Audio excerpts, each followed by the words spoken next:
নমস্কার, রাধে রাধে, জয় শিব। আজকের একটা নতুন ছোট গল্প। আজকের গল্প এক কুকুর এক গাধার।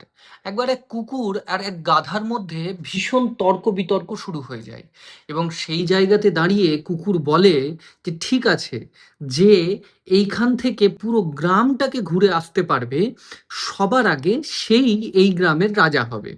সেই জায়গায় গাধা দাঁড়িয়ে বলে যে ঠিক আছে, আমি এই শর্তে রাজি।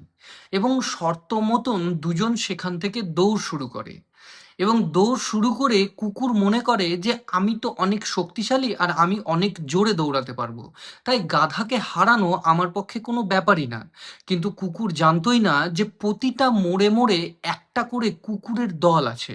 আর সেই কুকুরের দলগুলো যখন দেখবে এটা তার এলাকায় নতুন কুকুর এসছে, তখন তারা তাকে থামানোর এবং তার সঙ্গে ঝগড়া করার চেষ্টা করবে। আর যখন জানতে পারবে যে সেই কুকুর যদি সবার আগে ঘুরে সেই জায়গায় পৌঁছায় তাহলে সে এই গ্রামকে রুল করবে, তাহলে তারা আরও তাকে আটকাবে। আর ঠিক সেই মতোই কুকুর যতবার যতটি মোড় দিয়ে যাচ্ছিল, সব মোড়ের কুকুররা তার উপরে অ্যাটাক করছিল এবং তার সঙ্গে ঝগড়াঝাটি করছিল। এর ফলে সেই কুকুরের অনেক দেরি হয়ে যায় গন্তব্যস্থলে পৌঁছাতে।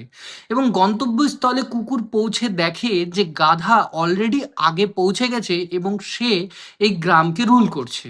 তো মোরাল অফ দ্য স্টোরি, আমরা জীবনে যখনই কোনো ভালো কাজ করতে যাই বা আমরা জীবনে অনেক উন্নতির পথে যাই, তখন আমাদেরই মানুষরা আমাদেরকে আটকে দেয় বা আমাদের মানুষরা আমাদেরকে পেছন থেকে টানে, কারণ তারা কখনোই চায় না যে তাদের চেনা জানা বা নিজের মানুষ কখনো ওপরে উঠুক বা ভালো জায়গায় যাক।